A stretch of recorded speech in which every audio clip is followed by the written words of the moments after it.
তোমার উপর অবধারিত করে নাও দীর্ঘ নীরবতা, দীর্ঘ সময় চুপ করে থাকার বিষয়টা তোমার উপর অবধারিত করে নাও।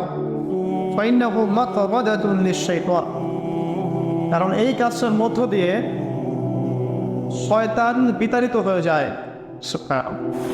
ওয়া আউনুল লাকা আলা আমরি দীনিক, দীর্ঘ সময় চুপ থাকলে তোমার দিনের প্রতিটা কাজ করার ব্যাপারে আল্লাহ তোমাকে সাহায্য করবেন, বা দীর্ঘ নীরবতার ব্যাপারটা দিনের প্রতিটা কাজ করার ক্ষেত্রে তোমাকে সহযোগিতা করবে। খুঁজতো, আমি বললাম জিদনি ইয়া রাসূলুল্লাহ, ইয়া রাসূল সাল্লাল্লাহু আলাইহি ওয়াসাল্লাম, আমাকে আরো বাড়িয়ে দিন, আরো কিছু বলুন, আরো কিছু ওসিয়ত করুন। ক্বালা, তিনি বললেন ইয়াকা ওয়া কাসরাতাদ দাহিক, সাবধান থাকবে, বেশি বেশি হাসবে না। ফাইন্নাহু ইউমিতুল কলব, কারণ যারা অধিক পরিমাণে হাসাহাসি করে তাদের কলব মরে যায়, তাদের কলবের মৃত্যু ঘটে। ওয়ায়াযহাবু বিনূরি ওয়াজহি, এবং চেহারার মধ্যে নূর চলে যায়, চেহারায় কোনো জ্যোতি বা নূর থাকে না। কুলতু জিদনি ইয়া রাসূলুল্লাহ, ইয়া রাসূল সাল্লাল্লাহু আলাইহি ওয়াসাল্লাম, আমাকে আরো বাড়িয়ে দিন, আরো কিছু ওসিয়ত করুন। ক্বালা, এবার তিনি বললেন সাল্লাল্লাহু আলাইহি ওয়াসাল্লাম, কুলিল হাক্কা ওয়া ইন কানা মুররান, সর্বদা সত্য কথা বলবে, সত্যের উপর থাকবে যদিও এটা অন্যের কাছে তিক্ত হয়। সত্য কথা বলবে যদিও এটা তিক্ত শোনায়। কত জিদনি ইয়া রাসূলুল্লাহ, তিনি বলছেন, আমি বললাম হে আল্লাহর রাসূল, আরো বাড়িয়ে দিন আমাকে।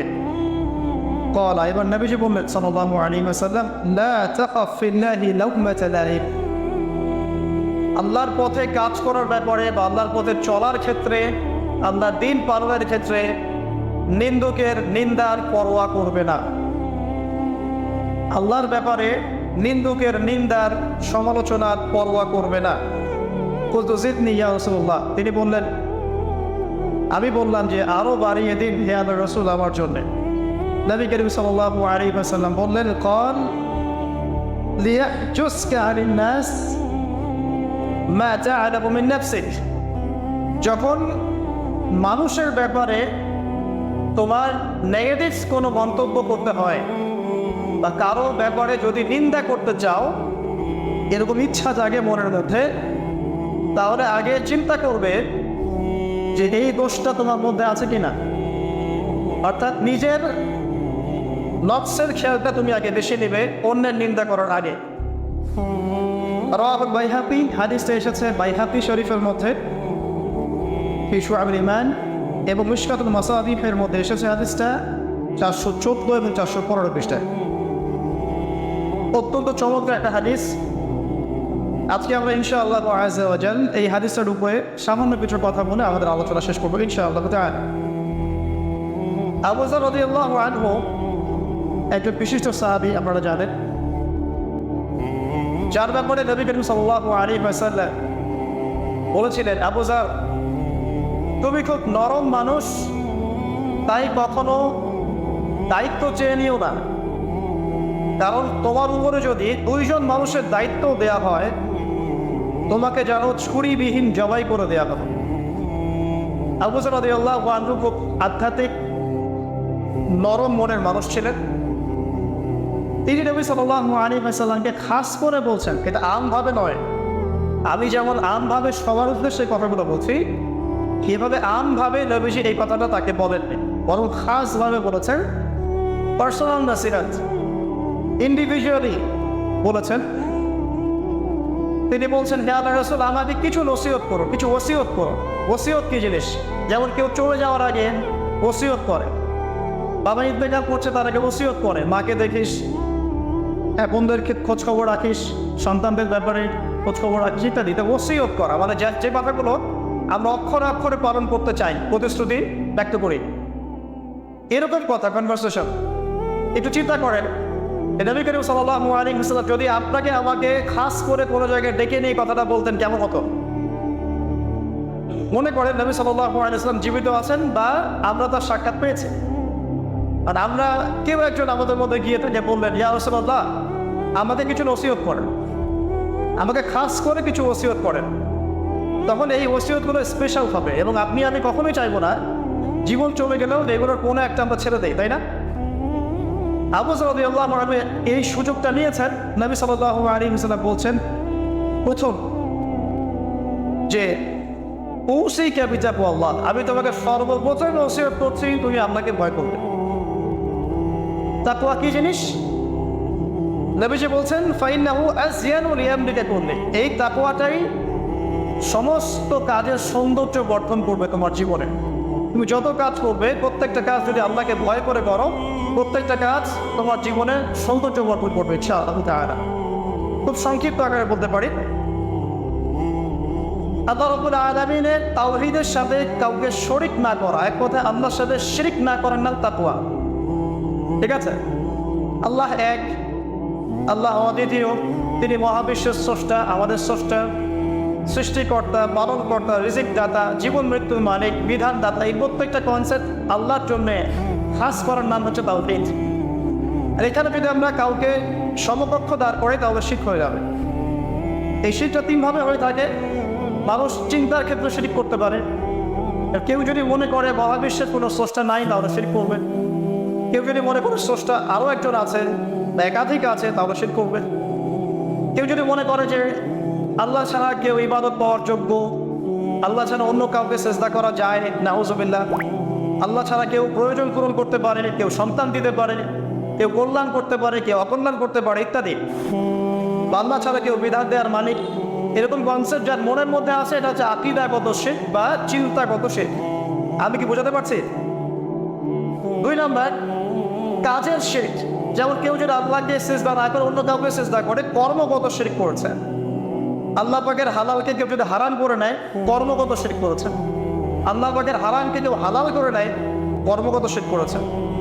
আল্লাহর কাছে দোয়া না করে মৃত মানুষের কাছে দোয়া করে শিরক করেছে। এগুলো কাজ করতে গিয়ে শিরক করেছে। ইভেন আল্লাহর নামে কসম না করে অন্য কারো নামে কসম করলেও শিরক হয়ে যায়। অনেক সময় আমরা হাতের মধ্যে রশি পড়ি, পাথর পড়ি, অনেক কিছুই পড়ি, আমাদের বিশ্বাস হয় এগুলো আমাদের উপকার করতে পারবে, অপকার করতে পারবে, তাহলে শিরক হয়ে যাবে। সন্তান আল্লাহ দেন, যদি আমরা মনে করি যে মাজারে গিয়ে দোয়া করলেই সন্তান পাওয়া যাবে, শিরক হয়ে যাবে। আর শিরক এমন একটা পাপ যে পাপটা আল্লাহ পাক তওবা ছাড়া মাফ করে না। মৃত্যুর আগে যদি তওবা করে মানুষ, ইনশাআল্লাহ আল্লাহ পাক মাফ করে দিবেন। যদি তওবা না করে মারা যায়, সম্ভাবনা বেশি এই ব্যক্তি জাহান্নামে যাবে, নাউজুবিল্লাহ। কারণ প্রত্যেক 1999 জন মানুষ জাহান্নামে যাবে যাদের আমলনামায় শিরকের পাপ থাকবে। আল্লাহ পাক সূরা নিসার মধ্যে বলেছেন, ইন্নাল্লাহা লা ইয়াগফিরু আন ইউশরাকা বিহি ওয়া ইয়াগফিরু মা দুনা যালিকা লিমান ইয়াশা। আল্লাহ পাক শিরকের গুনাহ ব্যতীত যে কোনো গুনাহ যাকে ইচ্ছা মাফ করতে পারেন, যে কোনো গুনাহ। আপনি জিনা করেছেন, সিজদা করেন, ফিরে আসেন, আল্লাহ মাফ করে দেবে ইনশাআল্লাহ। আপনি সুদ খেয়েছেন দীর্ঘদিন, সুদ থেকে ফিরে আসেন, দীর্ঘদিন মায়ের সাথে জিনা করেছেন সুদের মধ্য দিয়ে, তওবা করে ফিরে আসেন, আল্লাহ এখনই মাফ করে দেবে ইনশাআল্লাহ। আপনি খুন করেছেন মানুষকে, যদি আপনি চিন্তা করেন যে আমার এটা অপরাধ হয়েছে এবং আপনি তওবা করে খালেসভাবে ফিরে আসেন, আল্লাহ মাফ করে দেবে ইনশাআল্লাহ। ব্যভিচার করেছেন, বিবাহিত হওয়ার পরেও জিনা করেছেন, এই ব্যক্তির কিন্তু পৃথিবীতে বাঁচার আসলে কোনো অধিকার নাই। তারপরেও যদি সে গোপনে তওবা করে ফিরে আসে রাতের অন্ধকারে, আল্লাহ চাইলে মাফ করে দেবেন ইনশাআল্লাহ। যে কোনো পাপ আল্লাহ পাক যাকে ইচ্ছা মাফ করতে পারে, শিরক ছাড়া। শিরক যদি তওবা না করে মারা যায়, বেশিরভাগ সম্ভাবনা হচ্ছে সে জাহান্নামে যাবে। আরেকটা ডেঞ্জারাস বিষয় হচ্ছে, শিরক করে মারা গেলে কবরে মান রব্বুক উত্তর দিতে পারবে না। যারা মান রব্বুকে উত্তর দিতে পারবে, নিঃসন্দেহে তারা কখনো শিরক করে নাই, আল্লাহ পাকের তাওহীদের উপরে ছিল। আবার শিরকের অনেক কিছু বুঝেছে কি, আধুনিক একটা শিরক বুঝি না, আধুনিক শিরক। এটা যেমন আল্লাহ পাক যা নাজিল করেছেন, এখানে যে বিধানগুলো আছে এইগুলোকে যদি কেউ ডিনাই করে বা এগুলোকে পাশ ফিরিয়ে অন্য কোনো বিধানকে বেটার মনে করে, আল্লাহর বিধানের চাইতে বেটার মনে করে বা সমকক্ষ মনে করে, এটাও শিরক। এটাও শিরক। আল্লাহ পাক কিছু হালাল করেছেন, আপনারা যদি মনে করেন এটা হারাম, তাহলে শিরক। এটাও শিরক। সূরা তাওবার 31 নম্বর একটা পড়ে দেখবেন ইনশাআল্লাহ তাআলা।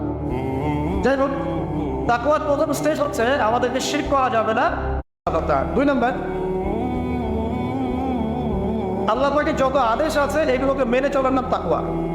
ফর এক্সাম্পল সালাত, সওম, সাদাকা, হজ, উমরা, যাকাত, সত্য কথা বলা, পিতা মাতাকে ইত্যাদি যতগুলো আদেশ কোরআন এবং সুন্নাহর মধ্যে আছে এগুলোকে মেনে চলা তাকওয়ার পরিচয়। 3 নাম্বার, আল্লাহ পাকের যত নিষেধ আছে এই সমস্ত নিষেধগুলোকে বর্জন করার নামও তাকওয়া। শুধু আদেশ মানলাম, নিষেধ বর্জন করলাম না, এটা আসলে প্রকৃত তাকওয়ার পরিচয় নয়। আজকে আমরা মাশাআল্লাহ সবাই সালাত পড়েছি, কালকে সকালে যদি আবার শরীর লেনদেন করি আমার মধ্যে তাকওয়া আসলে নাই। আমি ধর্মীয় জীবনে পাক্কা মুসল্লি হলেও অর্থনৈতিক জীবনে পাক্কা সুখর থেকে গেছে। এই অবস্থা যদি তওবা না করে মারা যায়, মায়ের সাথে জেনার অপরাধ দিয়ে কিয়ামতের মাঠে উঠবে ইনশাআল্লাহ। এটা আমার কথা না, নবী সাল্লাল্লাহু আলাইহি ওয়াসাল্লাম বলেছেন, সহিহ বুখারীর হাদিস। যে কোনো আলেমকে জিজ্ঞাসা করবেন, যে কোনো মাদ্রাসায় যাবেন, যে কোনো প্রকাশনের বুখারী শরীফ কেনেন না কেন, হাদিসটা পাবেন। যে ব্যক্তি 1 দিরহাম সুদ খেলো সে যেন 36 বার জেনা করলো। আপনি যদি জানেন যে আপনার খুব ক্লোজ কোনো ফ্রেন্ড বা আত্মীয় বা হুয়েভার ইজ সে জেনা করে বেড়ায় বা মেয়েদের সাথে একাধিক মেয়ের সাথে তার সম্পর্ক আছে, ইলিগাল রিলেশনশিপ, আপনি নিশ্চয়ই তার থেকে সম্মানের দৃষ্টিতে তাকাবেন না, তাকাবেন? আর আখিরুজ জামান এমন একটা যুগ যেখানে সুদ থেকে বাঁচা সো ভেরি ডিফিকাল্ট। এখানে হাজারে খুব কম মানুষই সুদ থেকে বাঁচতে পারবে। যারা বেঁচে থাকবে তাদের গায়েও সুদের ছিটা ফোটা এসে লাগবেই লাগবে, কারণ পুরো বিশ্বের ইকোনমিক সিস্টেমটাই সুদ ভিত্তিক। এটা পরিপূর্ণরূপে ইসলামিক ধাঁচে সাজানো এখন সম্ভব বলে মনে হচ্ছে না। আমরা চেষ্টা করতে পারি। সবক কখন হবে? যখন শেকড় উপরে আসবে। আর শেকড় কখন উপরে হবে? যখন মালহাবা হবে। আর মালহাবা কখন হবে? যখন মদিনার গুরুত্ব কমে যাবে এবং জেরুজালেমের গুরুত্ব বেড়ে যাবে। আর যখন মাহদী আসবেন, ঈসা ইবনে মারইয়াম আসবেন, তখন পৃথিবীতে ইনশাআল্লাহ আযজা ওয়া জাল ইসলাম ব্যতীত কিছুই বাকি থাকবে না। তখন ইনশাআল্লাহ তাআলা উপরের লেভেল থেকে সুদ বলতে কিছু থাকবে না ইনশাআল্লাহ। তবে এখন কি করবেন? ফাত্তাকুল্লাহা মাসতাতা'তুম। এখন এতটুকু করবেন, ফাত্তাকুল্লাহা মাসতাতা'তুম, তোমরা সাধ্যমতো আল্লাহকে ভয় করো। আপনার যতটুকু কুলায় এতটুকু আপনি দূরে থাকবেন। পারতপক্ষে চেষ্টা করবেন সুদ যেন আপনার গায়ে না লাগে। আল্লাহ পাক বোঝার তৌফিক দান করুন, আমিন। বলছিলাম আল্লাহ পাকের নিষেধগুলোকে বর্জন করার নাম তাকওয়া। নামাজ পড়ছি, রোজা রাখছি, যাকাত দিচ্ছি না, এদিকে সুদ খাচ্ছি, হারাম রিলেশনশিপে আছি, বা পরকীয়ায় লিপ্ত আছি, বা মানুষের সম্পদের অধিকার দিচ্ছি না, ব্যবসা করছি। আর ব্যবসা যারা করি আমরা বেশিরভাগই মিথ্যা কথা বলি। আমরা ব্যবসা যারা করি ম্যাক্সিমাম মিথ্যা কথা বলি, মিথ্যা কসম করি। এবং আমাদের এই মিথ্যা কসম আর প্রতারণার কারণে জালেম শাসকের শাসন চাপিয়ে দেওয়া হয় আল্লাহর পক্ষ থেকে। এটা হাদিসে এসেছে। যখন ব্যবসায়ীরা প্রতারণা করবে, মিথ্যা কসম করে পণ্য বিক্রি করবে এবং মাপে কম দেবে, সিন্ডিকেট করবে, তখন আল্লাহর পক্ষ থেকে 2টা আযাব আসে। এক, জালেম পরাশক্তিকে চাপিয়ে দেওয়া হয় যারা এদের উপর জুলুম করবে। 2, সমাজের মধ্যে দুর্ভিক্ষ নেমে আসে। এগুলো নবী সাল্লাল্লাহু আলাইহি ওয়াসাল্লামের কথা, বদলানোর কোনো সুযোগই নেই। আজও তার কাল হবে, এগুলো ফলে যাবে ইনশাআল্লাহ, তারা যদি না আমরা আমাদের জায়গা থেকে সরে আসি। তো যারা আমরা ব্যবসা করছি অনেকেই মিথ্যা কথা বলি ম্যাক্সিমাম, এবং মনে করি যে ব্যবসা এগুলো মিথ্যা বলা জায়েজ, এটা ব্যবসার অংশ মনে করি আমরা। সৎ ব্যবসায়ী কিয়ামতের দিন নবীগণের সাথে থাকবেন। যারা সৎ ব্যবসায়ী তারা কিয়ামতের মাঠে নবীগণের সাথে হাসর করবেন। ছাঁচে খুঁজে পাবেন না, এখন খুব কম সৎ ব্যবসায়ী পাবেন। যাই হোক, যেটা বলছিলাম ভাই, প্রিয় ভাইয়েরা, যে শুধু আদেশ মানের নাম তাকওয়া নয়, নিষেধটা বর্জন করতে হবে। আমরা নামাজ রোজা হজ জাকাত সবই করছি মাশাআল্লাহ, ব্যবসায়িক জীবনে মাপে কম দিচ্ছি, ইকোনমিক লাইফে সুদ খাচ্ছি, আর পলিটিক্যাল লাইফ নিয়ে আমি কোনো কথা বলতে চাচ্ছি না। সেখানে কতটুকু আল্লাহ কতটুকু রাসূল আছে তো আল্লাহ ভালো জানেন, আল্লাহ বিচার করবেন। আমি মৌলিক কথাগুলো বলছি। দেখেন, ফ্যামিলিগত ব্যাপারে আপনারা দেখবেন বাহ্যিকভাবে ইসলামের লেবাস পোশাক আছে ঠিকই, বাট ভিতরে অরিজিনাল ইসলাম নাই। দেখবেন পরিবারে ম্যাক্সিমাম পরিবারে দেখবে পর্দা দেয়, নামাজের ব্যক্তির খুব অভাব। আর নামাজের চিন্তা হলে আপনাকে ফজর জামাতে আসতে হবে। নামাজের চিন্তা হলে আপনাকে ফজরের জামাতে আসতে হবে এই মসজিদেই। আজকে ফজরে আসবেন, দেখবেন এই যে মুসল্লি যারা বসে আছেন তাদের 50%ই নাই তিনটা সব। তো আমরা পার্সিয়ান ইসলাম ফলো করছি, কিছু মানছি কিছু মানছি না। আল্লাহ বলছেন এটা না, পরিপূর্ণরূপে ইসলামে প্রবেশ করো এবং এটার না তাকওয়া। ওসিকুম বিতাকওয়া আল্লাহ, আমি তোমাকে আল্লাহর তাকওয়া, আল্লাহকে ভয় করার ওসিয়ত করছে, খাস করে অনুরোধ করছে, ওসিয়ত করছে। আদেশ মানার নাম যেমন তাকওয়া, নিষেধ বর্জনের নাম তাকওয়া। শুধু আদেশ মানলেই হবে না, নিষেধগুলো বর্জন করার চেষ্টা করতে হবে। আমরা এই জায়গাটাতেই সমস্যায় পড়ছি। আদেশ আমরা অনেকেই পালন করতে পারি, আলহামদুলিল্লাহ, নামাজ পড়তে পারি, রোজা রাখতে পারি, অনেকে যাকাত দেই, মাশাআল্লাহ, সাদাকা করি, দান সাদাকা করি, ইসলামের প্রতি ভালোবাসা আছে, আল্লাহ এবং রাসূলকে মহব্বত করি, কিন্তু হারাম রিলেশনশিপ ছাড়তে পারছেন না। দেখবেন অ্যাফেয়ার ছাড়তে পারছেন না, ফ্রি মিক্সিং ছাড়তে পারছেন না, রিবা ছাড়তে পারছেন না, আপনার পরকীয়া ছাড়তে পারছেন না, অহেতুক এই যে নোংরা অপসংস্কৃতি ছাড়তে পারছেন না। খেয়াল করে দেখেন, স্মোকিং ছাড়তে পারছেন না, মাদকদ্রব্য সেবন ছাড়তে পারছেন না, বাট আপনি ইসলামকে ভালোবাসেন, আল্লাহকে ভালোবাসেন, রাসূলকে ভালোবাসেন। এইটাই মূল সমস্যা আমাদের এখানে। আমি ফিল করি আল্লাহ পাক আমাদের সবাইকে আদেশ মানার সাথে সাথে নিষেধ বর্জন করার তৌফিক দান করুন। আমিন। 4, আল্লাহ রাব্বুল আলামিনকে হাজির এবং নাজির জানার নাম তাকওয়া। হাজির নাজির কেমন? যে আমার জীবনের প্রতিটা স্টেপ আল্লাহ পাক দেখছেন এবং শুনছেন। আল্লাহ পাক অবশ্যই আজিম থেকেই আমাকে দেখছেন, আমাকে শুনছেন প্রতিটা মুহূর্তে, এখন, আজ, কাল, আগামী, অতীত, বর্তমান, ভবিষ্যৎ, সবসময় আল্লাহ আমাকে দেখছেন, শুনছেন। প্রত্যেকটা মুহূর্তে এই কথা যার মাথায় থাকবে তার পাপ করার প্রবণতা কম হবে। ইনশাআল্লাহ পাপ করলেও সে তওবা করে আল্লাহর কাছে ফিরে আসবে ইনশাআল্লাহ। যদি তার দ্বারা কোনো পাপ হয়েও যায়, আপনি দেখবেন তাকওয়াই তাকে আবার ফিরিয়ে নিয়ে আসবে, সে আল্লাহর কাছে ফিরে আসবে ইনশাআল্লাহ। আল্লাহ পাকে হাজির এবং নাজির জানা। এর আরেকটা নাম আছে, সেটা হলো ইহসান। কি নাম? হাদিসে জিবরিল নামে একটা হাদিস আছে, সহিহ মুসলিমের 9 নম্বর হাদিস, আর মিশকাতুল মাসাবিহ 2 নম্বর হাদিস। ইহসান কি জিবরাইল আলাইহিস সালাম নবী সাল্লাল্লাহু আলাইহি ওয়াসাল্লামকে জিজ্ঞাসা করেছিলেন। তিনি বলছেন, আনতা আবুদুল্লাহ কাআন্নাকা তারা ফা ইন লাম তাকুন তারাহু ফা ইন্নাহু ইয়ারা। তুমি এমন ভাবে আল্লাহর ইবাদত করবে যেন তুমি আল্লাহকে দেখছো। ওয়া ইন লাম তাকুন তারাহু ফা ইন্নাহু ইয়ারা, এবং তুমি যদি আল্লাহকে দেখতে না পাও, তুমি সবসময় মনে রাখবে আল্লাহ পাক তোমাকে দেখছেন। এই কনসেপ্টটার নাম হচ্ছে ইহসান, যেটা আমাকে তাকওয়া দিবে। ইহসান থাকে আমলের মধ্যে। নামাজ পড়ছি, দেখবেন আমাদের মনোযোগ বেশিরভাগই কিন্তু থাকে না। আল্লাহ ভালো জানেন, আমি আপনাদের পার্সোনাল ব্যাপারে ইন্টারফেয়ার করতে যাচ্ছি না, বাট আমার মনে হয় বেশিরভাগ মানুষের থাকে না। কারণ বেশিরভাগ মানুষই তো নামাজে যা পড়ছি তার অর্থ জানি না। যখন আপনার সন্তান অসুস্থ হয়েছিল, আপনি হাত উঁচু করে আল্লাহর কাছে কান্নাকানি করেছেন, তখন আপনার চোখ দিয়ে পানি পড়েছেন, কারণ আপনি যা চেয়েছেন ফিল করে বলেছেন আল্লাহর কাছে, আপনার চোখ দিয়ে পানি পড়েছেন। কতদিন আপনি নামাজের সেজদায় কাঁদতে পেরেছেন? আমি কাঁদতে পেরেছি, ভাবতে হবে। কাঁদতে না পারার কারণ কি? কারণ হচ্ছে আমি নামাজে যা পড়ি তার কিছুই বুঝি না। আমার কাছে নামাজ একটা ফিজিক্যাল এক্সারসাইজের মতো হয়ে গেছে। সরি ফর মাই ল্যাঙ্গুয়েজ, আমি কোনো কিছুকে অবমাননা করতে যাচ্ছি না, অনেক ব্যাপারটা এরকমই হয়ে গেছে।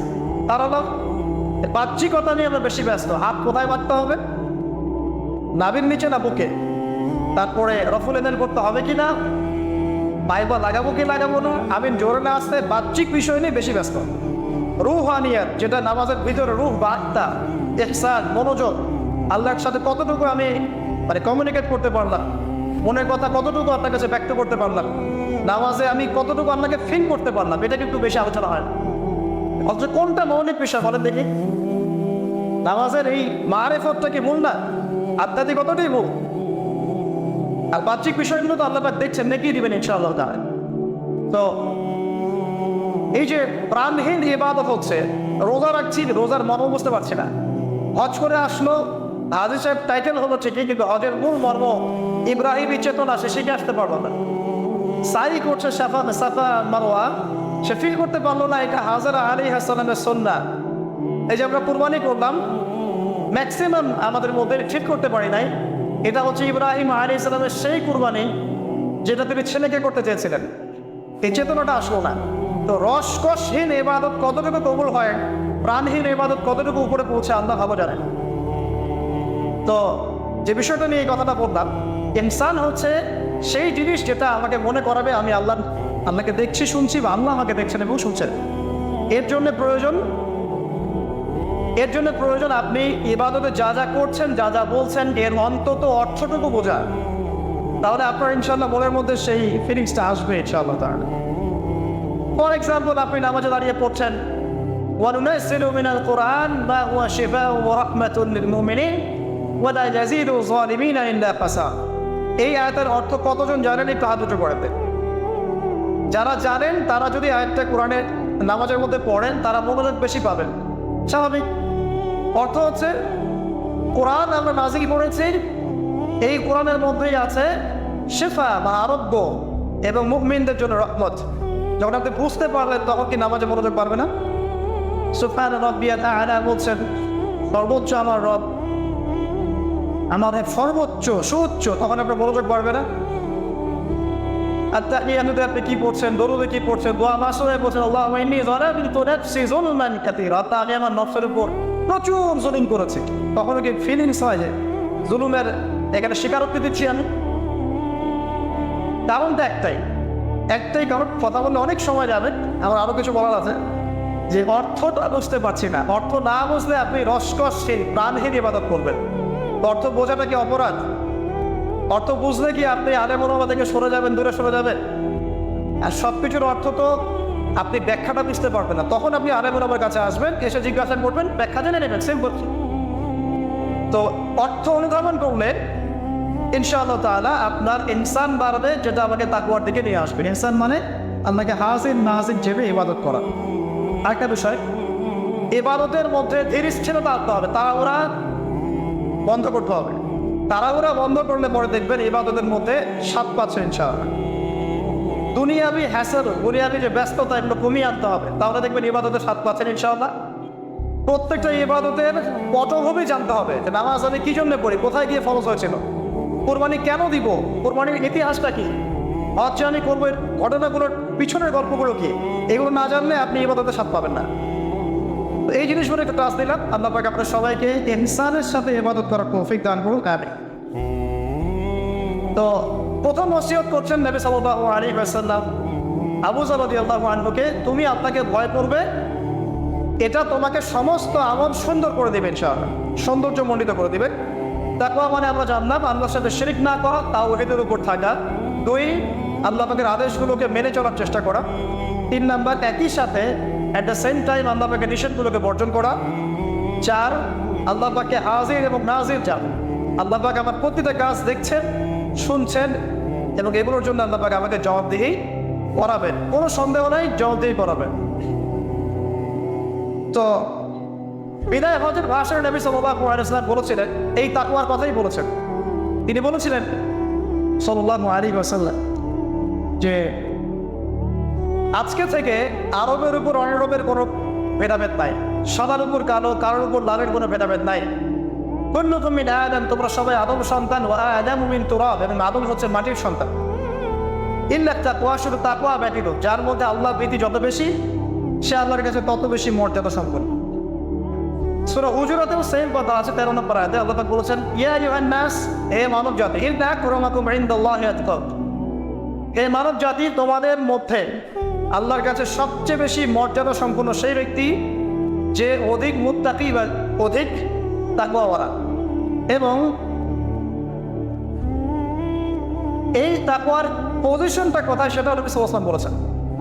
এটা আমার টুপিতে নাই, আমার দাড়ি, আমার লেবাস, আমার পোশাক, আমার চলাফেরা, এসবের মধ্যে তাকওয়ার প্রকৃত পরিচয় নাই। নবী করিম সাল্লাল্লাহু আলাইহি ওয়াসাল্লাম বলেছেন, তাকওয়া হাহুনা, তাকওয়া হচ্ছে এখানে। এই বলে তিনি কলিজার থেকে 3 বার ইশারা করেছেন। অর্থাৎ তাকওয়ার মূল কেন্দ্র কোথায়? আপনার কলবে। আর কলব সংক্রান্ত একটা কথা কিন্তু হাদিসের মধ্যে আসবে একটু আগে। কিছু একটা কাজ করলে কলবটা মরে যাবে, সে কাজটা কি? আপনারা হাদিসটা ধরতে পারছেন, সামনে যাচ্ছি চল। তো কলবের ব্যাপার তাকওয়া, তাদের কলবের যত্ন নেওয়া লাগবে। আমরা দেহের যেমন যত্ন নেই, পোশাকের যত্ন নেই, পরিবারে থাকতে পছন্দ করি, বাড়ি ঘর চকচকা রাখতে পছন্দ করি, তাই না? তো তাহলে কলবটাও পরিষ্কার করার চেষ্টা করতে হবে। কি করলে কলবের যত্ন হবে তার কথা এই হাদিসে আছে, একটু সামনে যাচ্ছি চল। আমি ওই হাদিসের বাইরে কিছু কথা বলছি। কলবের যত্ন, বেশি বেশি মওতের স্মরণ এবং পরকালের ফিকির, কলবকে চিন্তা করবে ইনশাআল্লাহ। মনের মধ্যে কোনো প্রকার রিয়া অহংকার রাখা যাবে না, কলব জীবিত হবে ইনশাআল্লাহ। কারো প্রতি হিংসা বিদ্বেষ পোষণ করবেন না, কলব চিন্তা থাকবে ইনশাআল্লাহ। মানব সেবামূলক যে কাজগুলো আছে, ফর এক্সাম্পল এতিমের দেখাশোনা করা, বিধবাদের খোঁজ খবর নেয়া, মিসকিনের পাশে দাঁড়ানো, এই কাজগুলো করলেও কলব জিন্দা হয়, কলবের মধ্যে নূর আসে, সাকিনা আসে। কলব পরিষ্কার না করে যতই দাড়ি টুপি পাগড়ি জুব্বা পড়ি না কেন, আদতে কোনো লাভ হবে না। আল্লামা তাকিস মানে হাফিজাহুল্লাহ তাসাউফ এবং তাসকিয়া বইটা পড়তে পারেন, এখানে ডিটেইলস এই বিষয়ে জানতে পারবেন ইনশাআল্লাহ। সামনে যাই। আবু যর রাদিয়াল্লাহু আনহু বলছেন যে কুলতু, আমি বললাম, জিদনি ইয়া রাসূলুল্লাহ, হে রাসূল আমার জন্য আরো বাড়িয়ে দেন। তাকওয়ার বিষয়টা বুঝতে পেরেছি, আমার জন্য আরো বাড়িয়ে দেন, আরো কিছু ওসিয়ত করুন। নবী সাল্লাল্লাহু আলাইহি ওয়াসাল্লাম বলেন আলাইকা বিতিলাওয়াতিল কুরআন। দ্বিতীয় ওসিয়ত কি? আলাইকা কথার অর্থ হচ্ছে তোমার উপরে ওয়াজিব করে ফেলো, একেবারে তোমার উপরে শক্ত করে নাও। আলাইকা তোমার উপর শক্ত করে নাও, বিতিলাওয়াতিল কুরআন, কোরআনের তেলাওয়াত। তোমার উপরে কোরআনের তেলাওয়াতটাকে অবধারিত করে নাও, শক্ত করে নাও। ওয়া যিকরিল্লাহি আযজা ওয়া জাল্লা, এবং আল্লাহ পাকের জিকিরটাকে অবধারিত করে নাও। ফাইন্নাহু যিকরুন লাকা ফিস সামা, কারণ এই বিষয়টা আসমানে তোমাদের স্মরণের মাধ্যম হবে। ওয়া নূরুন লাকা ফিল আরদি, এবং পৃথিবীতে আল্লাহ পাক তোমাকে নূর দান করবেন। দ্বিতীয় ওসিয়তের মধ্যে দুটো জিনিস, একটা হচ্ছে কোরআন তেলাওয়াত, একটা হচ্ছে আল্লাহ জিকির। কোরআন তেলাওয়াত সম্পর্কে খুব সরল একটা কথা বলছি। কোরআনুল কারীম বিশুদ্ধ করে তেলাওয়াত শিখতে হবে, এক নম্বর বিষয়। যদি বিশুদ্ধ করে মদ মাখরাজ তাজবিদের সাথে না শেখেন, তাহলে সারা জীবন ভুল করে যাবেন আর কোরআনের অর্থ বিকৃত হয়ে যাবে। আপনার অজান্তেই যেমন অর্থ চলে আসবে যা আপনি মোটেও কল্পনা করেননি এবং কামনাও করেন নাই। আপনি বলছেন ফর এক্সাম্পল যে আলহামদুলিল্লাহ রাব্বিল আলামিন, অর্থ সুন্দর, সমস্ত প্রশংসা আল্লাহর জন্য যিনি বিশ্বজাহানের প্রতিপাদক। একটা মদের কারণে আপনার পার্থক্য হলো, একবারটি বলে ফেলছি, যেভাবেই হোক, যত সময় লাগুক, যে বয়সেই থাকেন, বিশুদ্ধ করে কোরআন তেলাওয়াত না শিখে মৃত্যুবরণ করবেন না, ওয়াদা করেন। যে বয়সেই হন, যেখানেই পড়েন, যে প্রফেশনেই থাকেন, যত গরিবই হন, যত বড়লোকই হন, যাই হন, হোয়েভার ইউ আর, কোরআন তেলাওয়াত বিশুদ্ধ করে না শিখে কবরে যাবেন না, ওয়াদা করেন। সারা জীবনে যা করেছেন, যত কিছু শিখেছেন, আপনার সায়েন্স, আপনার আর্টস, আপনার commerce, medical science, engineering, BCS cadre, যা কিছু করেছেন, সব কিছু বৃথা হয়ে যাবে যদি পরকালে আপনি কুল সিরাত পারতে না পারেন। আর আল কুরআনুল হুজ্জাতুন লাকা ওয়া আলাইক, কোরআন হয় তোমার পক্ষে দলিল হবে, না হলে বিপক্ষে। যারা কোরআন বিশুদ্ধ করে তিলাওয়াতও করতে শিখছে না, কোরআন কি তার পক্ষে দলিল হবে বলে মনে হয়? আল্লাহ পাক আমাদের সবাইকে তৌফিক দান করুন, আমিন। তেলাওয়াতটা অ্যাটলিস্ট তেলাওয়াতটা শেখেন, অর্থ বোঝেন আর নাই বোঝেন, আমি আবারও স্পষ্ট করেই বলছি, স্পষ্ট করে বলার পরে কিছু মানুষের কেন জানি চুলকানি থামে না, আমি জানি না, তবে এটা নিয়ে আমার মাথা ব্যথা নাই। আমি স্পষ্ট করে আবারও বলছি, কোরআন বিশুদ্ধ করে তেলাওয়াত পড়লে প্রত্যেক হরফে 10 নেকি পাবেন। কোরআন আপনার পক্ষে সুপারিশ করবে ইনশাআল্লাহ, আল্লাহ আপনাকে নূর দিবেন, ঠিক আছে? এবং কোরআনের সুপারিশ কবুল করা হবে, আল্লাহ পাক আপনাকে জান্নাত দিবেন ইনশাআল্লাহ। এবং আলিফ লাম মিম পড়লে 30 নেকি হয়ে যায়, 3 নেকি বা 10 নেকি না। আলিফ লাম মিম পড়লে 3টা হরফে 30 নেকি হয়ে যায়। শুদ্ধ করে কোরআন তেলাওয়াত পড়লে, অর্থ বোঝেন বা না বোঝেন, আপনি প্রত্যেক হরফে 10 নেকি। কিন্তু কোরআনের অর্থ অনুধাবন না করলে, কোরআনের অর্থ বুঝতে না পারলে, আপনি কোরআনকে বাস্তবে প্রয়োগ করতে পারবেন না। আর কোরআনকে বাস্তবে প্রয়োগ করতে না পারলে আপনি কোরআনের মৌলিক হকটা আদায় করতে পারবেন না, সিম্পল।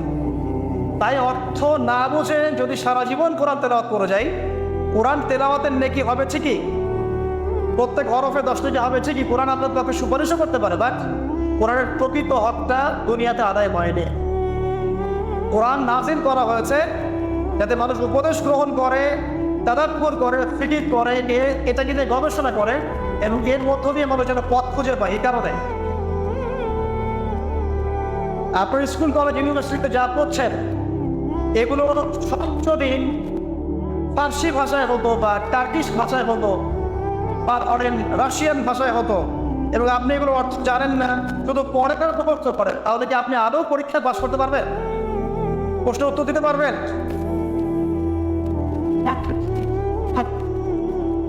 অর্থ জানার জন্য কি করতে হবে? অর্থ জানার জন্য আরবি ব্যাকরণের মৌলিক বইগুলো শিখতে হবে। আরবি ব্যাকরণের মৌলিক বইগুলো আপনাকে পড়তে হবে। মাদ্রাসায় চেষ্টা করবেন, মাদ্রাসার যে আলেম ওলামারা আছে তাদের কাছে পড়ে থাকতে হবে, আরবি ভাষা শিখতে হবে। এইগুলো যদি খুব ডিফিকাল্ট মনেও হয়, সেক্ষেত্রে আপনি কমপক্ষে একটা বিশুদ্ধ তাফসীর কিনবেন, কিনে আপনি কোরআন নিয়মিত অর্থ সহ পড়বেন। তবে এতটুকু পড়াশোনা করে কখনো নিজেকে মুফতি ভাববেন না, ফতোয়াবাজি শুরু করবেন। এটা গুরুত্বপূর্ণ নসিহত, কারণ অনেকে আবার অর্থ পড়ে ফতোয়া দেওয়া শুরু করে। একজন কোরআন পড়ে আমাকে বলেছিল যে কোরআনে তো 5 ওয়াক্ত নামাজই পেলাম না, 2 ওয়াক্ত নামাজ পাচ্ছি। এই যে ফজর, যোহর, আসর, মাগরিব, ইশা সিরিয়ালে তো কোথাও দেওয়াই নাই, কেন নামাজ পড়ে? একজন কোরআন পড়েই বলছে, অর্থ পড়েই বলছে যে কোরআনে তো হাদিস মানার কোনো দলিল পেলাম না, কোরআনে কোথাও বলা হয়নি যে হাদিস মানো, এরকম বলছে। আমি যে প্রথমে আয়াত তেলাওয়াত করলাম, ওয়া মা আতাকুমুর রাসূলু ফাখুযুহু, রাসূল সাল্লাল্লাহু আলাইহি ওয়াসাল্লাম যা দিয়েছেন তা গ্রহণ কর। সূরা তাওবা, সূরা হাশরের 7 নম্বর আয়াত। ওয়া মা নাহাকুম আনহু ফাত্তাকু, এবং রাসূল যাদের নিষেধ করেছেন তাদেরকে, এই রাসূলের আদেশ নিষেধ মানার জন্য হাদিস লাগবে না? তার কোরআন পড়ে হাদিসে দলিল না পাওয়ার কারণ কি? কারণ সে খালি কাট পেস্ট প্রোটেস্ট্যান্ট ভার্সনে কোরআন পড়েছে, অর্থটা তাফসীরটা সে ঘেটে দেখে নেয়। অর্থ পড়ে উৎসাহিত করছি, তবে ফতোয়াবাজি করতে যাবেন না। আপনি যেটা বুঝবেন না, আলেম ওলামার কাছে গিয়ে অবশ্যই জিজ্ঞাসা করে অর্থ ব্যাখ্যা জেনে নেবেন। তোমরা জ্ঞানীদেরকে জিজ্ঞাসা করবে যদি সে বিষয়ে তোমাদের জ্ঞান না থাকে। তো আবু যর রাদিয়াল্লাহু আনহু কে নবী সাল্লাল্লাহু আলাইহি ওয়াসাল্লাম বলছেন, তিলাওয়াত, কোরআন তেলাওয়াতটাকে ওয়াজিব করে নাও নিজের উপরে। তো আমরা কি কমপক্ষে প্রতিদিন একটা করে সূরা পড়তে পারি না ভাই? কমপক্ষে একটা পৃষ্ঠা পড়তে পারি না? যারা আরেকটু বেশি পড়ি 5 পৃষ্ঠা, আরেকটু বেশি পড়ি 10 পৃষ্ঠা। হাফেজে কোরআনে 600 পৃষ্ঠা আছে। এই 600 পৃষ্ঠাকে আপনি 30 পারায় ভাগ করেন, প্রত্যেক পারায় 20 পৃষ্ঠা, এক পারায় 20 পৃষ্ঠা। তো আমি সকালবেলা ঘুম থেকে উঠে নিয়ে অর্ধেক পারা করে পড়তে পারি 10 পৃষ্ঠা। যারা একটু ভালো করে পড়তে পারি, ফ্লুয়েন্সি আছে, তারা 1 পারা করে পড়তে পারি। প্রতিদিন 1 পারা করে পড়লে প্রতি মাসে আপনি একটা করে খতম দিতে পারবেন। আচ্ছা, না পারেন প্রতিদিন 10 পৃষ্ঠা করে যদি পড়েন, তাহলে 2 মাসে একটা খতম হবে, পারা যাবে? তাও না পারেন, প্রতিদিন 5 পৃষ্ঠা করে পড়েন, 4 মাসে একটা খতম হবে, বছরে 3টা খতম। কম নাকি? অনেক। এতটুকু যদি করেন আলহামদুলিল্লাহ। কোরআন গবেষণা আসার আগে আপনাকে আগে তিলাওয়াত বিশুদ্ধ করে পড়া শিখতে হবে এবং নিয়মিত তেলাওয়াত করতে হবে। তারপরে গবেষণার বুঝ আল্লাহ পাকের পক্ষ থেকে আসবে ইনশাআল্লাহ। এত সহজে আসবে না। আল্লাহ আমাদেরকে নিয়মিত কোরআন তেলাওয়াত করার তৌফিক দান করুন, আমিন। অনেক কোর্স এখন বের হয়েছে যেগুলোর মধ্য দিয়ে খুব সহজেই কোরআনের অর্থ আপনি শিখতে পারেন। আপনি আরবি ব্যাকরণ শিখতে পারেন, আরবি ভাষা শিখতে পারেন, হ্যাঁ, কোরআনিক গ্রামার শিখতে পারেন, বা বিশুদ্ধ করে মদ মাখরাজের সাথে কোরআন শিখতে পারেন। অনলাইনেও আছে, অফলাইনেও আছে। কীভাবে শিখবেন আমি জানি না, কার কাছে যাবেন আমি জানি না। এতটুকু জানি, আমি আপনাকে ওসিয়ত করতে চাই যে মৃত্যুর আগে কমপক্ষে একটা বার কোরআনটা অর্থসহ পড়েন, আর অবশ্যই বিশুদ্ধ করে কোরআন তেলাওয়াত করতে শেখেন। আপনি যে বয়সেরই হন, যে পেশারই হন, আর যেখানকার মানুষই হন না কেন, আল্লাহ পাক তৌফিক দান করতে পারেন। আরেকটা বলা হচ্ছে ওয়া যিকরুল্লাহি আযজা ওয়া জাল, এবং আল্লাহ পাকের জিকির। এই দুটো করলে আসমানে তোমাদের স্মরণ করা হবে এবং জমিনে আল্লাহ পাক তোমাদের নূর দিবেন। আল্লাহর জিকির কি? আল্লাহকে স্মরণ করা। সবচেয়ে সেরা জিকির নামাজ। সবচেয়ে সেরা জিকির কি? নামাজ। তারপরে সেরা জিকির কোরআন তেলাওয়াত। কোরআনকে আল্লাহ পাক জিকির বলেছেন, ইন্না নাহনু নাযালনা যিকরা ওয়া ইন্না লাহু লাহাফিজুন। আমি কোরআনকে বা এই জিকিরকে নাযিল করেছি, আমি একে হেফাজত করবো ইনশাআল্লাহ। এছাড়া জিকির বলতে আমরা আসলে যা বুঝি, এগুলো খুব শর্ট করে বললে প্রত্যেক দিন কিছু মাসনুন দোয়া দেওয়া আছে, যেগুলো পড়লে আপনার জিকির হকটা আদায় হয়ে যাবে। খুব সহজ। 100 বার সুবহানাল্লাহ বললে 1000 নেকি হবে, পাওয়া যাবে না? এটা আপনি ড্রাইভ করতে করতে করতে পারেন, হাঁটতে চলতে করতে পারেন, মা বোনরা রান্না বান্না করতে করতে করতে পারেন। এটা যে আলাদা করে ওযু করে বসতে হবে জরুরি না, ওযু শর্তও না। আপনি চলতে ফিরতে কাজটা করতে পারেন, ইসতিনজা করা বাদ দিয়ে ওখানে বসে বসে আবার এটা করেন, ঠিক আছে? ওকে, 100 বার আলহামদুলিল্লাহ পড়া যাবে না, 100 বার আল্লাহু আকবার পড়া যাবে না, লা ইলাহা ইল্লাল্লাহ 100 বার পড়া যাবে না, খুব সহজ। বা সকালবেলা অ্যাটলিস্ট আপনি একটা বার পড়লেন আয়াতুল কুরসি, একবার পড়লেন সাইয়্যিদুল ইস্তিগফার, সাইয়্যিদুল ইস্তিগফার একবার পড়লে ওই দিন যদি সে ব্যক্তি মারা যায় তাহলে জান্নাত। মাগরিবের ওয়াক্তে পড়ে ফজর হওয়ার আগে যদি মারা যায় জান্নাত ইনশাআল্লাহ। এরকম অনেক দোয়া আছে, আউযু বিকালিমাতিল্লাহি তাম্মাতি মিন শাররি মা খালাক পড়বেন ইনশাআল্লাহ। কোনো বিশ্বের অনিষ্ট আপনাকে স্পর্শ করবে না ইনশাআল্লাহ। জিন ভূত, জিন শয়তান, জাদু টোনা, চোখ লাগা, বদনজর কোনো কিছুই কাজ করবে না ইনশাআল্লাহ। এগুলো নিয়ে এখন অনেক রোগী দেখেন না, জিনগ্রস্ত রোগী, সেহেরের রোগী, মাজনুন হয়ে যাচ্ছে, পাগল, মেন্টালি ডিপ্রেসড, মানসিকভাবে। এখন তো বেশিরভাগ মানুষ মানসিক রোগী, ফিজিক্যাল রোগী কম, মানসিক রোগী বেশি। আর এখন এমন এমন জেনারেশন তৈরি হচ্ছে, এরা ক্রেজি, এরা হচ্ছে মানসিকভাবে বিকলাঙ্গ। পরীক্ষা করতে যায়, সবার হাত থেকে স্মার্টফোন কেড়ে দেয়, ইন্টারনেট কানেকশন বন্ধ করে গ্রামে পাঠিয়ে দেয়, 1 মাসের মধ্যে সব পাগল হয়ে দেশে ফিরে আসে। পাগল হয়ে যাবে, ইন্টারনেট কানেকশন নাই, স্মার্টফোন নাই, দেখবেন পাগল, ক্রেজি হয়ে যাবে। যাই হোক, আল্লাহ পাক আমাদেরকে হেফাজত করুন। জিকির বানিয়ে দেন। একটা জিকির আছে, সুবহানাল্লাহি ওয়া বিহামদিহি আদাদা খালকিহি ওয়া রিদা নাফসিহি ওয়া জিনাতা আরশিহি ওয়া মিদাদা কালিমাতিহি। যে ব্যক্তি এটা 3 বার পড়বে, ফজরের পর থেকে নিয়ে সূর্য ওঠা পর্যন্ত বসে বসে যদি আপনার জিকির করতেন, যে নাকি হতো এতটুকু পড়লে সে নাকি হয়ে যাচ্ছে। আপনি যদি প্রতিদিন হজ করতে যান, উমরা করতে যান, ইশরাকের নামাজ পড়বেন, জামাতে ফজর পড়ার পর একটা হজ একটা উমরা নাকি পাবেন। অনেক জিকির আছে, আমি শর্ট করে বলে দিই। হিসনুল মুসলিম একটা বই আছে কিনা, হিসনুল মুসলিম, এই বইয়ের মধ্যে সব জিকির দেয়া আছে, বিশুদ্ধ সনদে আছে, কোনো সমস্যা নেই। এই জিকির আজকালগুলো বাড়িয়ে দেন। আল্লাহ পাক বলছেন আসমানে তোমাকে স্মরণ করা হবে এবং পৃথিবীতে আল্লাহ পাক তোমাকে নূর দান করবে। সব আসমানেও যে স্মরণ করা যায়, এটা তো এখন আপনারা বোঝার কথা।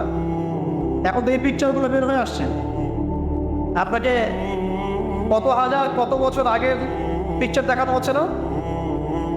আচ্ছা, ওখান থেকে পৃথিবীকে দেখতে এরকমই লাগবে। ওখানে গিয়ে যদি দেখা যায় ওখানেও কোনো রশ্মি ধরা পড়েছে, ওরাও পৃথিবীর এত হাজার বছর আগের অতীত দেখবে। যে সূর্যকে আপনি দেখেন, এটা এখনকার সূর্য নয়। যে সূর্য ডুবছে, যেটা আপনি দেখছেন, এটা ওই সময়ের সূর্য নয়, এটা 8 মিনিট 20 সেকেন্ড আগের সূর্য। আমরা আসলে বর্তমান দেখি না, আমরা অতীত দেখি। আমরা মহাকাশে আসলে বর্তমান দেখি না, অতীত দেখি। এই পুরো জিনিসটা, এই যে বিজ্ঞানের জয়টা বলা হচ্ছে না, এটা নিয়ে ইনশাআল্লাহ আমি একটা লেকচার দিব ইনশাআল্লাহ তাআলা, ভেরি রিসেন্টলি ইনশাআল্লাহ। এখানে অন্য একটা মেসেজ আছে। এই পুরো বিষয়টা আপনাকে আরো কিছু বিষয় বোঝাচ্ছে। তার মধ্যে প্রথমটা কি জানেন? পরকালের অস্তিত্ব। পরকালের অস্তিত্ব এখন বললে জটিল হয়ে যাবে, এদিকে যাচ্ছে না। এই পুরো আবিষ্কারটাই পরকালের অস্তিত্ব আপনাকে বোঝাচ্ছে, এবং আল্লাহ পাক যে টাইম ফ্রেমের ঊর্ধ্বে অবস্থান করছেন এটা আমাদেরকে বোঝাচ্ছে। এটা হাদিসও আছে। যা আবিষ্কার করা হয়েছে এগুলো প্রথম আসমানের বিষয়। এরকম আরো 2, 3, 4, 5, 7টা আসমান আছে, এবং 7ম আসমানের উপরে আছে মহাসাগর, তার উপর আছে কুরসি, তার উপর আরশে আজিম, তার উপরে আল্লাহ রাব্বুল আলামিন। আল্লাহ পাক এই টাইম ফ্রেমের ঊর্ধ্বে, আল্লাহ পাক সবই অতীত, সবই বর্তমান, সবই ভবিষ্যৎ, এগুলো ঊর্ধ্বে আল্লাহ পাক। অতীত, বর্তমান, ভবিষ্যৎ আল্লাহ পাককে গ্রাস করতে পারে না। আল্লাহ পাক এগুলো ঊর্ধ্বে আছেন। অনেক ব্যাপার আছে, ইনশাআল্লাহ এটা নিয়ে আমি পরে কথা বলবো, আজকে না। তো যাই হোক, আসমানে আপনাকে স্মরণ করা হবে, তার মানে আসমানেও আল্লাহ পাকের সৃষ্টি আছে যারা আপনাকে স্মরণ করবে। আল্লাহ পাক আপনাকে স্মরণ করবেন ইনশাআল্লাহ। এবং পৃথিবীতে আপনাকে নূর দেওয়া হবে। নূর মানে কি? আলো। আলো কখন লাগে? যখন অন্ধকার দূর করতে হয়। এই তো, অন্ধকার দূর করতে আলো লাগে। পৃথিবীতে অন্ধকার আছে? এখানে অন্ধকার বলতে কি বোঝানো হয়েছে? রাতের অন্ধকার? জাহেলিয়াতের অন্ধকার। কিসের অন্ধকার? চারিদিকে জাহেলিয়াত নাই, ঘুষ দেনা ব্যভিচার জাহেলিয়াত দিয়ে ভর্তি না? এই জাহেলিয়াত দূর করতে হলে আপনার টর্চ লাইট লাগবে, নূর লাগবে। সেই নূর আল্লাহ পাক আপনাকে দিবেন যদি আমি কোরআন তেলাওয়াত করি এবং আপনার জিকির বাড়িয়ে দিই। আল্লাহ পাক আমাদেরকে সবাইকে নূর দান করুন, আমিন। এরপরে ওসিয়ত ছিল, শর্ট করে নিচ্ছি। তিনি বলেন কুলতু ইয়া রাসূলুল্লাহ জিদনি, আমাকে আরো বাড়িয়ে দিন হে আল্লাহর নবী। তিনি বলছেন খুব ইম্পর্টেন্ট কথা, আলাইকা বিতুলি সামতি, দীর্ঘ সময় নীরবতা অবলম্বন করার ব্যাপারে আমি তোমাকে ওসিয়ত করছি, এটা তোমার উপরে ওয়াজিব করে না। দীর্ঘ সময় চুপ করে থাকাটা একটা মারেফতের পরিচয়। যখন আপনি চুপচাপ থাকবেন, খুব বেশি কথা বলবেন না, বেশি অপ্রয়োজনীয় কথা বলবেন না, প্রয়োজনীয় কথা বলবেন, আল্লাহর পক্ষ থেকে আপনার কলমের উপরে ইলম আসবে, ইলমে লাদুনি আল্লাহর পক্ষ থেকে আসবে ইনশাআল্লাহ। দেখবেন ঠান্ডা কথা চিন্তা করলে সুন্দর গোছানো চিন্তা করা যায় না, এলোমেলো হবে না চিন্তাগুলো তখন। এবং যদি আমরা বেশি ব্যস্ত থাকি, বেশি কথা বলি, তখন কিন্তু চিন্তাগুলো এলোমেলো হয়ে যায়। এটা বলা হচ্ছে প্রয়োজনীয় বিষয়গুলোর ক্ষেত্রেও কথার ক্ষেত্রে সতর্কতা অবলম্বন করে। তাহলে অপ্রয়োজনীয় যে কথাগুলো আছে, যে গীবত, পরনিন্দা, পরচর্চা, অহেতুক মিউজিক শোনা বা অহেতুক কাব্যচর্চা, অহেতুক উপন্যাস, এগুলোর কি মূল্য আছে? তাহলে যখন প্রয়োজনীয় ক্ষেত্রে আল্লাহ পাক বলছেন আলাইকা বিতুলি সামতি, তোমার উপরে দীর্ঘ নীরবতাকে ওয়াজিব করে নাও, তাহলে অপ্রয়োজনীয় গান, গল্প, আড্ডাবাজি, এই যে আমরা চাই তো, এবং বেশিরভাগ গল্পের ক্ষেত্রে হয় গীবত বা রিয়া বা আত্মপ্রদর্শন, তাই না, বা সমালোচনা। আর বাই দ্য ওয়ে, জাতি হিসেবে আমরা খুব বাচাল জাতি আছি। আমরা কাজের চেয়ে কথা বলতে বেশি পছন্দ করি, আমরা কাজের চাইতে কথা বলতে বেশি পছন্দ করি, কিন্তু যারা উন্নত সভ্যতা তারা কথা কম বলে, কাজ বেশি করে। আমরা কাজের চেয়ে কথা বেশি বলতে পছন্দ করি, এবং কাজ যদি কোনো একটা করে ফেলি, যদি কাজ হয় 5 ডিগ্রির, আমরা কথা বলতে শুরু করি 100 ডিগ্রি। আপনারা আমাদের এরকম, তো আমাদের এই জাতিগত পরিবর্তন আনতে হবে। কথা কম বলি আমরা, আল্লাহ পাক কাজ বেশি করার তৌফিক দান করুন। এবং কথা যখন বলবো সেটা যেন প্রয়োজনীয় কথা হয়। আর যদি কোনো অপ্রয়োজনীয় কথা হয়েও যায় কোনো জায়গায়, একটা দোয়া পড়ে উঠবেন, ইনশাআল্লাহ কাফারা হয়ে যাবে। এটা বেশি জরুরি না? এটা বেশি জরুরি। তো যখন কোনো জায়গায় বসলেন, অপ্রয়োজনীয় অনেক কথা হয়ে গেছে, ওঠার আগে বলবেন সুবহানাকা আল্লাহুম্মা ওয়া বিহামদিক আশহাদু আন লা ইলাহা ইল্লা আনতা আস্তাগফিরুকা ওয়া আতুবু ইলাইক। বাস, আপনার এই বৈঠকে যদি কোনো অপ্রয়োজনীয় কথা হয়ে যায়, আল্লাহ পাক সেটা মাফ করে দেবেন ইনশাআল্লাহ। এটা মা বোনদেরকে শেখাবেন, কারণ তাদের এটা বেশি প্রয়োজন। যাই হোক, এরপরে আসেন, তারপরে তিনি বলছেন জিদ ইয়া রাসূলুল্লাহ, আমাকে আরও কিছু ওসিয়ত করুন। তিনি বলছেন ওয়া ইয়াকা কাসরাতিদ দাহিক, খুব ইম্পর্টেন্ট, তোমার উপরে এটা অবধারিত করো যে তুমি বেশি হাসবে না, বেশি বেশি হাসবে না। সূরা তওবার মধ্যে একটা আয়াত আছে যে তারা বেশি বেশি হেসে নিক, অচিরে তারা এমন অনেক বেশি কান্নাকাটি শুরু করবে। তারা হেসে নিক, অচিরেই তারা অনেক বেশি কান্নাকাটি শুরু করবে। নবী সাল্লাল্লাহু আলাইহি ওয়াসাল্লাম হাদিসে বলেছিলেন, তোমরা যদি জানতে আমি যা জানি, আল্লাহর পক্ষ থেকে আমি যা জানি, তোমরা যদি তা জানতে, তাহলে তোমরা একটা মাঠে একত্রিত হয়ে যেতে, স্ত্রী সহবাসও ছেড়ে দিতে, স্ত্রীকে ছেড়ে দিয়ে একটা মাঠে একত্রিত হয়ে যেতে এবং সিজদায় পড়ে কান্নাকাটি শুরু করতে। তোমরা যদি জানতে আমি যা জানি, তোমরা সেটা জানো না। তো বেশি হাসাটার কুফল কি? নবী সাল্লাল্লাহু আলাইহি ওয়াসাল্লাম বলছেন ফাইন্নাহু ইউমিতুল কলব। এটা ওই যে কলবের কথা বললাম, কলবের যত্ন নিতে হবে, কলবকে মেরে ফেলবে। বেশি বেশি হাসলে কলবকে মেরে ফেলবে। আবার এখন দেখি কিছু ব্যায়ামের অ্যাসোসিয়েশন বের হয়েছে, এরা সবাইকে হাসায়, হো হো করে, এরা সবাইকে হো হো করে হাসায়, বলে জোরে জোরে হাসলে হার্টের অসুখ নাকি কম হয়। আর আল্লাহ রাসূল বলছেন যারা বেশি বেশি হাসে এদের কলব মরে যায়। নবীজি কেমন করে হাসতেন? নবী সাল্লাল্লাহু আলাইহি ওয়াসাল্লাম মুচকি হাসতেন, তিনি হাসতেন। এমনকি বলা হচ্ছে হাদিসে, নিজের তিনি ভাইয়ের সাথে, মুসলিম ভাইয়ের সাথে হাসি মুখে সাক্ষাৎকার করলে নেকি হয়, আমল নামে নেকি লেখা হয়। তো হাসবো অবশ্যই, আমরা কখনোই মানে হাসা কমিয়ে দিব না, অবশ্যই হাসবো, তবে অট্ট হাসি না।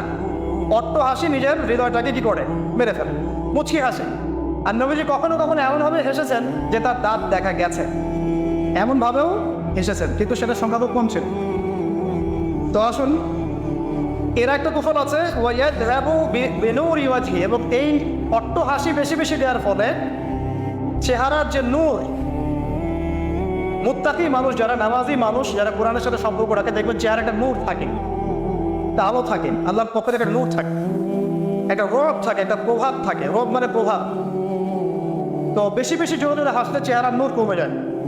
একটু খেয়াল করে দেখবেন, আপনি 5 ওয়াক্ত সালাত জামাতের সাথে পড়ার চেষ্টা করেন, নিয়মিত তাহাজ্জুদে উঠতে অভ্যাস করেন, দেখবেন ফজরের ওয়াক্তের দিকে আপনার চেহারা দিয়ে কিছু একটা নূর বের হচ্ছে। এটা হবে, দেখবেন চেহারাটা নুরানি লাগবে। দেখবেন অনেক ভাই যারা মারা গেছেন, যারা যা পড়াতে গিয়ে দেখবেন চেহারা নুরানি, চেহারাতে আলো বের হচ্ছে। আর মানুষ যত বেশি পাপ করতে থাকে চেহারার নূর তত কমতে থাকে, চেহারার নূর তত কমতে থাকে। যত বেশি প্রকাশ্য আর গোপন পাপ মানুষ করতে থাকে, চেহারার নূর কমতে থাকে। তবে অনেক নুরানি চেহারার পিছনেও কিন্তু শয়তান থাকে, এটাও মাথায় রাখতে হবে। তো আল্লাহ পাকে প্রকৃত মুত্তাকি বান্দা হওয়ার তৌফিক দান করুন, আমিন। আর দুটো ওসিয়ত তিনি করেছেন, সেটা হলো যে কুলতু জিদনি ইয়া রাসূলুল্লাহ, আমি বললাম ইয়া রাসূলুল্লাহ আমাকে আরো বাড়িয়ে দিন, আরো ওসিয়ত করুন। তিনি বলছেন কুলিল হাক ইন কানা মুরওয়ান, সবসময় সত্য কথা বলবে যদিও এটা তিতা শোনায়, মানুষের কাছে তিক্ত মনে হয়, তুমি সত্য কথা বলবে। আর সত্যের সংজ্ঞাটা আমাদের জানতে হবে।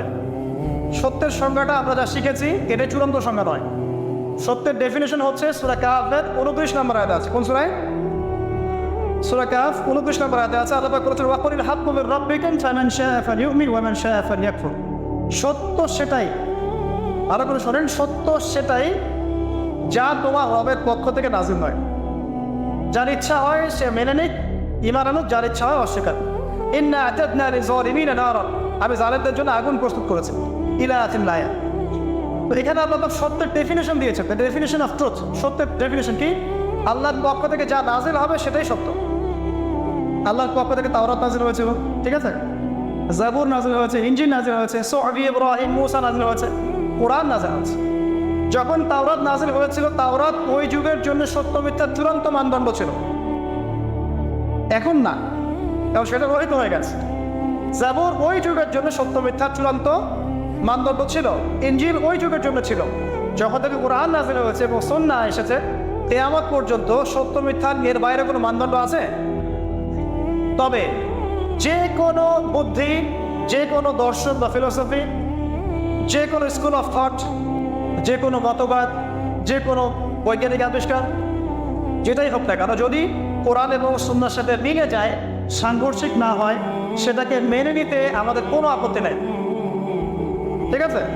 কিন্তু যে কোনো বিজ্ঞান বা দর্শন বা যুক্তি বা মানব রচিত কোনো মতবাদ, যেটাই হোক, যে কোনো স্কুল অফ থট বা ফিলোসফিক্যাল থট, এগুলো কোরআন এবং সুন্নাহর সাথে যদি না মিলে সাংঘর্ষিক হয়, সেক্ষেত্রে এটা না বানাই আপনার আমার উপর ওয়াজিব। এটা সত্য মিথ্যার মানদণ্ড থাকবে না। এখন আমাদের কাজ কি? জাস্ট এগুলোকে মিলিয়ে দেখা কোরআন সুন্নাহর সাথে এগুলো মিলছে কিনা, ব্যাস। ওয়াইন কানা মুররান, যদি সত্য তিতাও হয় তবুও বলতে হবে। যদি চাকরি চলেও যায়, ইমাম সাহেবকে সুদের এগেনস্টে বলতে হবে, বলা শিখতে হবে। ঘুষের এগেনস্টে বলা শিখতে হবে, দুর্নীতির এগেনস্টে বলা শিখতে হবে। ওয়াইন কানা মুররান, যদি তিতাও লাগে, তবে বলার ভাষাটা এগ্রেসিভ হবে না, মানুষকে আঘাত করে বলার ব্যাপারটা ইসলাম সমর্থন করছে না। কিভাবে? ফেরাউনের কাছে নবী মুসা আলাইহিস সালামকে দাওয়াত দিতে পাঠানো হচ্ছে। ফেরাউন এই যে হামান, কারুন নাম মনে আছে তো, তাদের কাছে পাঠানো হচ্ছে নবী মুসা এবং তার ভাই হারুন আলাইহিস সালামকে। আল্লাহ পাক এখন তাদেরকে বলছে কি, যাহাবা ইলা ফিরাউন, তোমরা দুজনে ফেরাউনের কাছে যাও, ফাকুলা লাহু কাওলান লাইয়িনা, ফেরাউনের কাছে গিয়ে নরম ভাষায় কথা বলো। লাআল্লাহু ইয়াতাযাক্কারু আও ইয়াখশা, হতে পারে সে উপদেশ গ্রহণ করবে এবং আমাকে ভয় করবে। তো প্রেজেন্টেশনের একটা ব্যাপার আছে। আল্লাহ নবী মুহাম্মদ সাল্লাল্লাহু আলাইহি ওয়াসাল্লামকে বলছেন যে উদউ ইলা সাবিলি রাব্বিকা বিল হিকমা, তুমি তোমার রবের দিকে মানুষকে ডাকো প্রজ্ঞার সাথে, ওয়া মাউইযাতিল হাসানা, এবং উত্তম উপদেশের সাথে। রুড ভাবে না, এগ্রেসিভলি না, আর চরম পন্থার প্রয়োগ করে নয়, এমনভাবে যাতে করে সত্যটা উপস্থাপিত হয় এবং আপনার ভাষা উপস্থাপনা, এক্সপ্রেশন এবং অ্যাটিটিউডটা এগ্রেসিভ মনে না হয়, ঠিক আছে। এই বিষয়টা খেয়াল রাখা উচিত আমাদের। আমরা যারা ওয়াইজ বা বক্তা বা খতিব বা দায়ী আছি, মানুষকে আঘাত করে কথা বলে আসলে ফায়দা খুব একটা হয়, বরং তাকে যদি বুঝিয়ে দেওয়া যায় এবং সত্যটা উপস্থাপন করা যায়, আর আল্লাহ যদি তার তাকদীরে হেদায়েত লিখে রাখেন, ইনশাআল্লাহ সে হেদায়েত পাবেন। আর যদি নাও পায়, আপনার দায়িত্ব শেষ। ফাযাক্কির ইন্নামা আনতা মুযাক্কির, আপনি উপদেশ দিন, আপনি শুধু উপদেশদাতা। লাস্তা আলাইহিম বিমুসাইতির, আপনি কারো প্রতি দারোগা নন। ফাযাক্কির ইন নাফআতিয যিকরা, আপনি উপদেশ দিন, যদি উপদেশ কাজে আসে। সায়াযাক্কারু মান ইয়াখশা, যারা তাকে ভয় করে তারা শীঘ্রই উপদেশ গ্রহণ করবে ইনশাআল্লাহ। আল্লাহ পাক আমাদের সবাইকে প্রকৃত দায়ী হওয়ার তৌফিক দান করুন, আমিন। একজনের কথা বলে আমি সামনে যাচ্ছি। মুসআব বিন উমাইর রাদিয়াল্লাহু আনহু, ইসলামের ইতিহাসের প্রথম দায়ী, যাকে নবী সাল্লাল্লাহু আলাইহি ওয়াসাল্লাম মক্কা থেকে মদিনায় পাঠিয়েছিলেন, যিনি বিলাসী জীবন যাপন করতেন জাহিলি যুগে, তার এত দামি পারফিউম ছিল, আতর ছিল, খুশবু ছিল যে মক্কায় কারো কাছে নাই। বুঝতে পারছেন? ইসলাম কবুল করার পরে তার অবস্থা এমন হয়েছিল যে তার একাধিক পোশাকও নাই যেটা চেঞ্জ করে নামাজ পড়বেন। উহুদের যুদ্ধে তিনি শহীদ হয়েছেন এবং তাকে দাফন করার জন্য কাফনের কাপড় পাওয়া যায়নি, তাকে ঘাস সিন নামক ঘাস দিয়ে দাফন করা হচ্ছে। এই হলো আপনার দুনিয়ার শেষ পর্যন্ত, কিন্তু পরকালে তিনি এখন জান্নাতুল ফিরদাউসে আছেন হিসাব। এখানে আপনি সাফল্যও বুঝতে পারছেন। তো মুসআব বিন উমাইর রাদিয়াল্লাহু আনহু যখন মদিনায় গিয়ে দাওয়াত দিচ্ছেন, তখন সাদ বিন মুআজ নামে একজন সাহাবী ছিলেন, যিনি আওস গোত্রের নেতা। তিনি দাওয়াতি কাজ করছেন, কিন্তু সাদ বিন মুআজ তার কাছে এটা পছন্দ হচ্ছে না। তিনি এসে খুব কড়া ভাষায় বললেন যে মদিনা থেকে এই দাওয়াতি কাজ যদি বের না করো, তাহলে তোমার আমার মাঝখানে যে আত্মীয়তার সম্পর্ক আছে এটাও থাকবে না, মানে তোমাকে আমি হত্যা করব। মানে তিনি ইসলামটা পছন্দ করছেন না। তিনি বলছেন এখান থেকে বেরো, এই দাওয়াতি কাজ এখান থেকে বন্ধ করো, মদিনা থেকে বের হও। তখন মুসআব বিন উমাইর কি করছেন শোনেন, তিনি বলছেন তিনি কোনো রকম এগ্রেসিভ কথা বললেন না। আমরা হয়তো কি করতাম, আমরা হয়তো কিন্তু এগ্রেসিভ কথা বলতাম।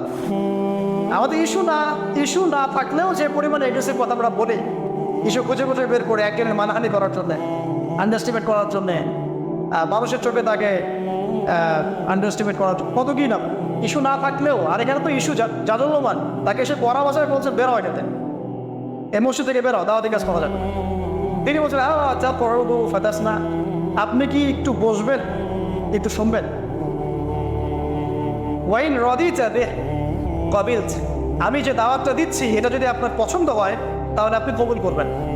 ওয়াইন ক্যারিটা, যদি আপনি এটা অপছন্দ করেন, আজান নান কেমন থাকবেন, তাহলে আপনি যেটা অপছন্দ করছেন এটা আপনাকে থেকে নিয়ে চলে থাকবেন। কত ডিপ্লোম্যাটিক অ্যান্সার, যে আমি যে দাওয়াতটা দিচ্ছি এই দাওয়াতটা যদি আপনার পছন্দ হয় আপনি কবুল করেন, যদি না হয় তাহলে আপনি এটা থেকে চলে যান। এবার তিনি বসলেন, তাওহীদের কথা শোনালেন, লা ইলাহা ইল্লাল্লাহ দাওয়াত দিলেন, ইসলামের সব বেসিক জিনিসগুলো বোঝালেন। সাদ বিন মুআজ রাদিয়াল্লাহু আনহু ইমিডিয়েটলি ইসলাম কবুল করলেন এবং তার মধ্য দিয়ে 80টা পরিবার ইসলাম কবুল করলেন। এই হচ্ছে দায়ীর ক্যারেক্টার হওয়া উচিত। আল্লাহ পাক আমাদেরকে তার মতো দায়ী হওয়ার তৌফিক দান করুন, আমিন। তো যেটা বলছিলাম যে সত্য উপস্থাপন করতে হবে, তবে মাউইজাতুল হাসানা, হিকমার সাথে, প্রজ্ঞার সাথে এবং যুগোপযোগীভাবে কোরআন সুন্নাহকে হাতে নিয়ে ওয়ার্ল্ডকে ডিল করার মতো জ্ঞান থাকতে হবে। সর্বশেষ নবী সাল্লাল্লাহু আলাইহি ওয়াসাল্লাম যে ওসিয়তগুলো করছেন সেটা হলো, তিনি বলছেন লা তাখাফ ফিল্লাহি লাওমাতা লাইম, ইয়া আবু যার, আল্লাহর পথে চলার ক্ষেত্রে নিন্দুকের নিন্দার কোনো পরোয়া করবে না। আল্লাহর পথে যখন তুমি চলতে শুরু করবে, কোন চলা, প্রকৃত চলার কথা বলছি, কথিত চলার কথা বলছি না। আমরা কিন্তু ম্যাক্সিমাম কথিত চলি, আর প্রকৃত চলার কথা বলছি। মানে ইসলামের বেসিক প্রতিটা বিষয় আপনি মেনে চলেন, এটা প্রকৃত চলা। এবং নিষেধ, বেসিক নিষেধ সব ছেড়ে দেন, এর না প্রকৃত চলা। আর কথিত কি, বাইন মুযাবযাবিনা বাইনাহুম, মানে এদিকেও আছে এদিকেও আছে, মানে যখন যেদিকে বাতাস সেদিকে ফ্লো আর কি, ঠিক আছে। পাবলিক দেখলো, একটা ফতোয়া দিলাম, পাবলিক চেতে গেল, ফতোয়া চেঞ্জ করে দিল, মুযাবযাবিনা বাইনাহুম। তো প্রকৃত চলা, যখন তুমি প্রকৃত রূপে আল্লাহর পথে চলবে, তখন মানুষ তোমার নিন্দা করবে, সমালোচনা করবেই। মানুষ নিন্দা করবেই, সমালোচনা করবেই। এটা নবীগণের সুন্নাত। নূহ আলাইহিস সালাম থেকে শুরু করে মুহাম্মদ সাল্লাল্লাহু আলাইহি ওয়াসাল্লাম পর্যন্ত এমন কোনো নবী নাই যাকে তার কওম তিরস্কার করে নাই, বের করে দেয় নাই, অত্যাচার করে নাই। কোনো কোনো ক্ষেত্রে নবীদেরকে হত্যা পর্যন্ত করা হচ্ছে। তো নবীগণের যে নিষ্পাপ কোনো মানুষ আছে, তাহলে তাদেরকে এই ভোগান্তি কেন পোহাতে হলো? তারা কি আমার হচ্ছে অন্য কোনো ইসলাম ফলো করতেন? তাহলে আমরা এমন কোনো ইসলাম ফলো করছি যেটা কিন্তু আমাদের সব ঠিক থাকে, চাকরিও যায় না, পরিবারে সব ঠিক থাকে, এদিকে আমি ব্যবসাও দাম উন্নতি করছি, ঠকাচ্ছি, আবার আমার হজমরাও ঠিক আছে, মাশাআল্লাহ। সো এমন ইসলামের কথা বলা হচ্ছে এখানে, যে ইসলাম পালন করলে পরিপূর্ণ ইসলাম যারা পালন করছে না, এরা তখন আপনাকে নিন্দা করবে, সমালোচনা করবে, আপনাকে তিরস্কার করবে। এটা শুরু হবে আপনার পরিবার থেকে। আপনি টোটাল ইসলাম ফলো করার চেষ্টা করেন, আপনার পরিবার থেকে বাধা শুরু হবে ফার্স্ট অফ অল, এখান থেকে। তারপরে সমাজ মেনে নিবে না, তারপরে দেখা যাবে ধর্ম নেতারা মেনে নিবে না। প্রচলিত একটা সিস্টেম চলছে, আপনি এসে একটা নতুন কিছু বলছেন, তখন এরা মেনে নিবে না, যে নতুন বিষয়টা অবশ্যই কোরআন সুন্নাহর সাথে মিল আছে। তারপরে সর্বোচ্চ লেভেল ফেরাউন নমরুদ, এটা পরে, ওটা সবার আগে আসবে। তবে নবীজি বলছেন সাল্লাল্লাহু আলাইহি ওয়াসাল্লাম, লা তাখাফা বিল্লাহি লাওমাতা লাইম, কোন নিন্দুকের নিন্দা বা সমালোচনার পরোয়া করবে না। মনে রাখবেন, যারা বীর